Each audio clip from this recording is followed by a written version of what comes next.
The security footage would later show just 17 seconds of humiliation, but the cameras couldn't capture the sound of 28 years of buried trauma tearing open like an old wound. Mackenzie Frost lay sprawled on the cold linoleum floor of Lincoln High's main hallway, her papers scattered, dignity shattered.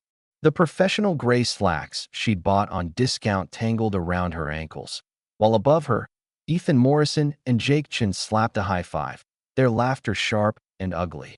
"You go down easy," Ethan sneered, voice dripping with the kind of cruelty born from knowing you'll never face consequences. Phones were out. Students watched. 50, maybe 60 of them. Not one stepped forward. Not one hand reached out. Mackenzie's palms trembled as she yanked her pants back up, heat rising in her face, shame mixing with something darker, something older. She gathered her papers mechanically. Tomorrow's coding quiz, a recommendation letter for Sophia Martinez, her brightest student. Sophia stood frozen by her locker now, eyes wide, tears sliding silently down her cheeks. "What's wrong, Miss Frost?" Jake mocked, stepping closer, cologne thick and nauseating. "Gonna cry? Gonna run to Roberts?" She didn't answer. Couldn't. Because suddenly she wasn't in Lincoln High anymore. She was 13 again, back in a foster home in Southside Chicago. Hands grabbing, whispers curling around her ear, the bell rang. Students scattered like roaches under light. Sophia hesitated, then approached, voice trembling. "Miss Frost, I got it on video. All of it." Mackenzie inhaled slowly, forcing steel into her tone. "Save it. And be careful." She locked herself in the nearest bathroom stall and did what she hadn't allowed herself to do in years. She remembered. Fragments surfaced like broken code executing line by line. The foster father, the courtroom, the settlement that bought her escape, to MIT, to Harvard Law, to building something worth protecting. 15 years she'd spent forging armor. And today, 2 boys stripped it away in 17 seconds. Her phone buzzed. A secure message. "Board meeting in 2 hours. Morrison acquisition papers need your signature." Morrison. David Morrison. Ethan's father. CFO of Kinetic Industries, the same company she was about to acquire for $800 million. Her forensic accountants had spent months digging into his records, and what they'd found could ruin him. She stared at her reflection in the mirror. In this building, she wasn't Mackenzie Frost, Fortune 500 CEO, MIT hacker, Harvard lawyer. Here, she was just Ms. Frost, the part-time teacher with a 10-year-old Honda and a lunch packed in recycled containers. And she'd just been taught an important lesson. Lincoln High wasn't broken by accident. It was designed this way. Her phone buzzed again. "Principal Roberts. Heard there was an incident. Come see me. We handle these matters internally." Internally. Like the 3 teachers who'd quit after incidents this year.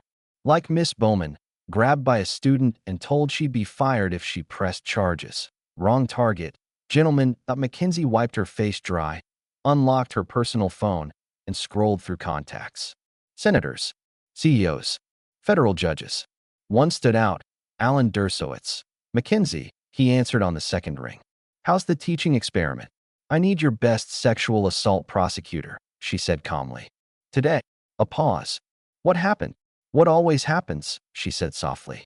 "Except this time, it happened to someone who can fight back." Her classroom felt different now. Colder.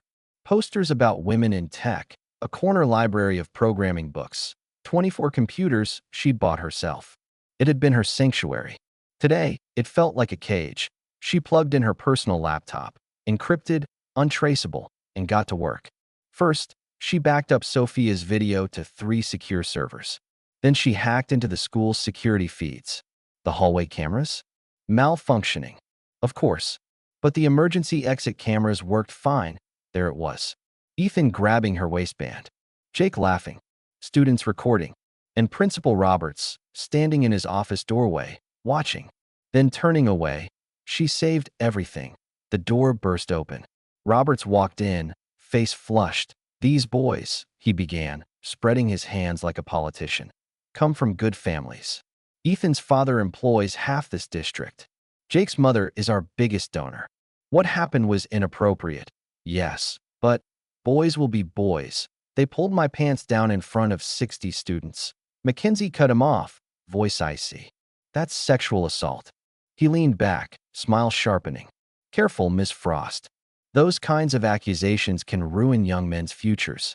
And people might question if a teacher making them belongs here. There it was, the threat. Mackenzie smiled faintly. Are you threatening my job? I'm protecting you, Roberts lied smoothly. If we handle this quietly, suspension, community service, everyone wins. She tilted her head. Everyone but me. That night, she called Sarah Martinez, her general counsel. Cancel tomorrow's board meeting, she said flatly, and pull everything we have on David Morrison. Mackenzie, what's going on? They think I'm powerless, she replied. And they're about to learn what happens when you assault someone who spent 15 years preparing for this moment. At 8 p.m., Mackenzie met Jennifer Chun, Jake's mother, at a small coffee shop. My son didn't want to do it, Jennifer whispered, sliding into the booth. Ethan forced him. Ethan owns these boys. His father owns this town. Not an excuse, Mackenzie said. Jennifer nodded quickly. It's worse than you know. She showed Mackenzie a video. Jake, visibly drunk, forced by Ethan to drink more while the other boys chanted. Ethan had files, videos, leverage on teachers, students, even parents. Learned it all from his father. Jennifer slid a folder across the table. I've been collecting proof for years. Complaints buried. Settlements paid. Teachers who asked too many questions gone. Roberts works for Morrison. Mackenzie's chest tightened as she skimmed the documents. This wasn't chaos. It was engineered corruption. Help me stop them, Jennifer whispered. Before they turn my son into him. Mackenzie nodded slowly. If we do this, Jennifer, there won't be any clean endings. Jennifer's jaw trembled, but she met her gaze. Then let it burn. Back at her penthouse, no more pretending she lived in a one-bedroom studio. Mackenzie loaded Jennifer's USB onto an air-gapped laptop. What she saw made her stomach knot. Videos of assaults, blackmail, Robert's fake credentials, David Morrison orchestrating it all. She made 3 calls. Sarah? Initiate Operation Whistleblower. Leak the acquisition cancellation to the Wall Street Journal. Alan, I'm sending you federal-level crimes. I need someone at Doge I can trust. And finally, Michael, from the Tribune, I've got a story that'll win you another Pulitzer. By morning, the dominoes would start falling. 2 nights later, Mackenzie returned to Lincoln High, broke into Robert's office, and began photographing evidence. Heavy footsteps approached. David Morrison walked in, Roberts trailing like a shadow. You've made a mistake, Morrison growled. No, Mackenzie said calmly, holding up documents. You have fake credentials, bribery, embezzlement. And by the way, this entire conversation, live streamed to my legal team. Roberts blanched. Morrison sneered. You're nobody. A teacher who couldn't even keep her pants on in public. Mackenzie smiled thinly. Check your phone. He glanced down. His face drained. Breaking news. Frostbite Technologies cancels $800 million Kinetic Industries acquisition, citing significant financial misconduct. This isn't over, Morrison spat.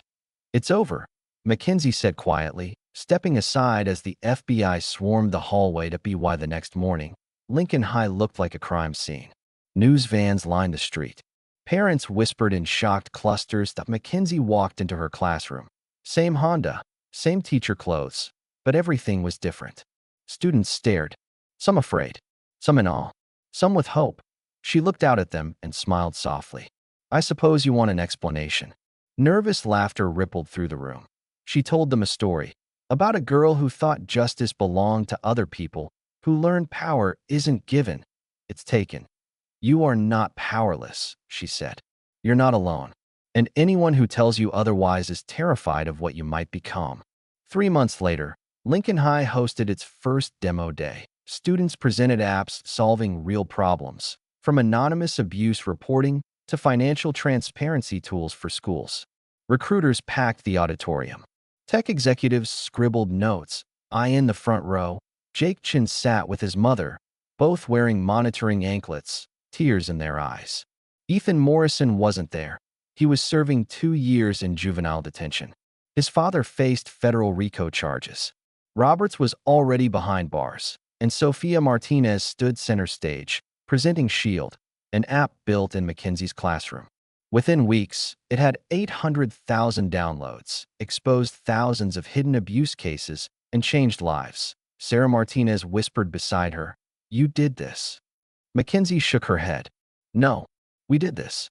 That day, as she locked up her classroom, Mackenzie found a folded note on her desk. Handwritten, anonymous, "Thank you for showing us monsters can be defeated."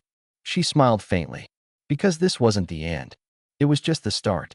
There would be new Morrisons, new systems to hack, new students to protect, and Mackenzie Frost, survivor, teacher, CEO, was ready because the most important lesson she'd ever teach was simple. You are not what happens to you. You are what you do next.